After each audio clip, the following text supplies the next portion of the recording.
नमस्कार. तर आज आपण एक नवीन गोष्ट घेऊन आलेलो आहोत आणि ती गोष्ट आहे उपमन्यू आणि धौम्य ऋषींची. आपल्याला सगळ्यांनाच अभिमन्यूची गोष्ट माहिती आहे आणि जरी माहीत नसेल तरी काळजी नको. येत्या पुढच्या काही एपिसोडमध्ये आपण ती कव्हर करू. पण आज आपण गोष्ट बघणार आहोत उपमन्यूची आणि धौम्य ऋषींची. आता जसं इथे निसर्गरम्य वातावरण आहे ना, मी एका छान झोपाळ्यावर बसली आहे कोकणातल्या एका छोट्याशा गावात. तसंच धौम्य ऋषींचा आश्रम एका निसर्गरम्य ठिकाणी होता आणि त्यांच्याकडे खूप सारे शिष्य शिकायला होते. एके दिवशी काय झालं, एक बटू त्यांच्याकडे आला आणि म्हणाला, गुरुजी मला तुमच्या चरणाशी स्थान द्या. मला तुमच्याकडनं विद्या घ्यायचा, मला विद्या घेऊ द्या तुमच्या चरणाशी राहून. मग धौम्य ऋषींनी त्याला आपल्याकडे ठेवून घेतलं आणि हाच होता आपला उपमन्यू. तर हा उपमन्यू त्याच्याकडे काम दिलं होतं धौम्य ऋषीने की रोज गाई गुरांना चरायला घेऊन जायचं. त्याप्रमाणे उपमन्यू रोज गाई गुरांना घ्यायचा आणि चरायला घेऊन जायचा आणि संध्याकाळी परत आणायचा. मग एके दिवशी त्याला धौम्य ऋषींनी विचारलं की अरे बाळा, तुझ्या पोटाची व्यवस्था तू कशी करतोस? मग उपमन्यू म्हणाला, गुरुजी, मी आजूबाजूला लोकांकडे भिक्षा मागतो आणि त्यातनं मी माझे पोट भरतो. मग धौम्य ऋषी म्हणाले, अरे रे, तुला माहिती आहे का, भिक्षेवर पहिला हक्क हा गुरुचा असतो. तू कसा काय खातोस? उपमन्यू म्हणाला, माफ करा गुरुजी, उद्यापासून असं नाही होणार. धौम्य ऋषी त्याची परीक्षा बघत होते. मग दुसऱ्या दिवशी उपमन्यूने काय केलं, परत लोकांकडे भिक्षा मागितली, पण ह्या वेळेला दोनदा. आणि असेच काही दिवस गेले. एके दिवशी त्याला धौम्य ऋषीने विचारलं, उपमन्यू बाळा, आज तू काय केलंस? पोटाशी काय खाल्लंस तू?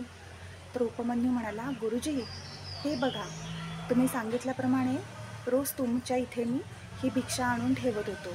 मी दोनदा भिक्षा मागत होतो लोकांकडे. एक भिक्षा मी तुम्हाला आणून देत होतो आणि एक भिक्षेचं जेवण मी जेवत होतो. तर धौम्य ऋषी म्हणाले, अरे बापरे, म्हणजे लोकांकडे तू दोनदा दोनदा भिक्षा मागत होतास? माझ्याकडून पण पाप घडलं नकळत आणि तुझ्याकडूनही. असं करू नको, लोकांना त्रास देऊ नको, दोनदा दोनदा भिक्षा मागू नको.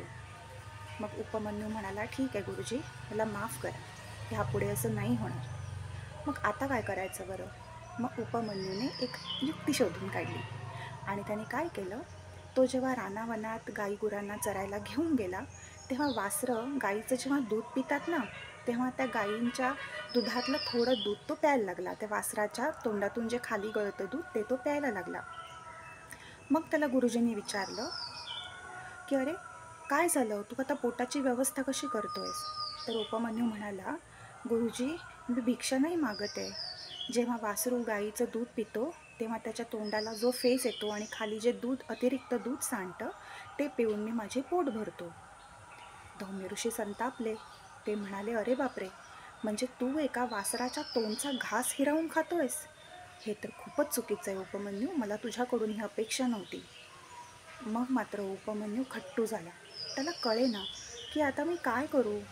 बरं, तो ज्या जंगलात जात होता त्या जंगलात ना फळं होती, नाही काही खाण्यासारखी कंद होती. आता काय करायचं बरं? मग तो दुसऱ्या दिवशी जेव्हा जंगलात गेला, त्याला खूपच भूक लागली. मग त्याने काय केलं, सहज त्याने एका झाडाचं पान तोडलं आणि काय आश्चर्य, त्या झाडाचं पान जिकडनं तोडलेलं होतं ना, त्या खोडातून पांढरा चिकासारखा द्रव पदार्थ बाहेर पडला. मग उपमन्यूने तो सहज चाटून बघितला, तर तो गोड होता, दुधासारखा. मग उपमन्यूला एक कल्पना सुचली. त्याने त्या झाडाची सगळी पानं तोडून तिथून जो चीकसारखा पदार्थ येत होता पांढरा पांढरा, तो पिऊन पोट भरलं आणि त्याच्या हाताला सगळा चीक लागलेला होता आणि नकळत तो चीक त्याच्या डोळ्यांनाही लागला, डोळे पुसताना. आणि संध्याकाळ झाली आणि अचानक त्याच्या पोटात आग उसळली आणि त्याचे डोळेही जळायला लागले आणि त्याला काही दिसेनासं झालं.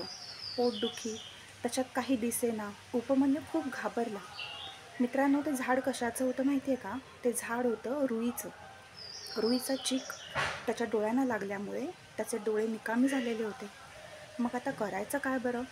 आणि तो तरी पण अंदाजे आपल्या ऋषींच्या आश्रमाच्या दिशेने चालायला लागला आणि एका कोरड्या विहिरीत येऊन बिचारा पडला.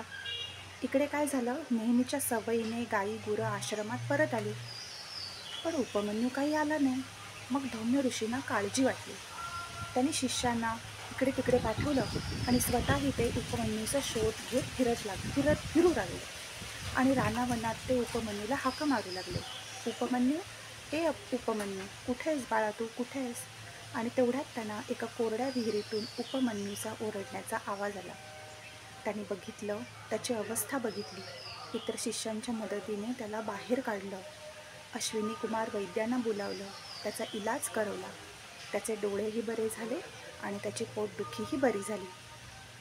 पण धौम्य ऋषी त्याच्यावरती खूप प्रसन्न झाले होते, कारण तो त्यांचा सर्वात आज्ञाधारक आणि गुणी शिष्य निघाला. आणि तेव्हापासून धौम्य ऋषींचा आवडता शिष्य म्हणून उपमन्यूची ख्याती पसरली. असा इतिहासात धौम्य ऋषींबरोबर उपमन्यू हा शिष्य, हा त्यांचा लाडका शिष्य म्हणूनही प्रसिद्ध झाला. तर आजची गोष्ट तुम्हाला कशी वाटली हे नक्की सांगा. आणि अजून तुम्हाला काही गोष्टी ऐकायच्या असतील तर नक्की कमेंटमध्ये सांगा की तुम्हाला कुठल्या नवीन नवीन गोष्टी ऐकायला आवडतील. आणि जर ही गोष्ट तुम्हाला आवडली असेल तर लाईक करा, शेअर करा आणि सबस्क्राईब करा. धन्यवाद.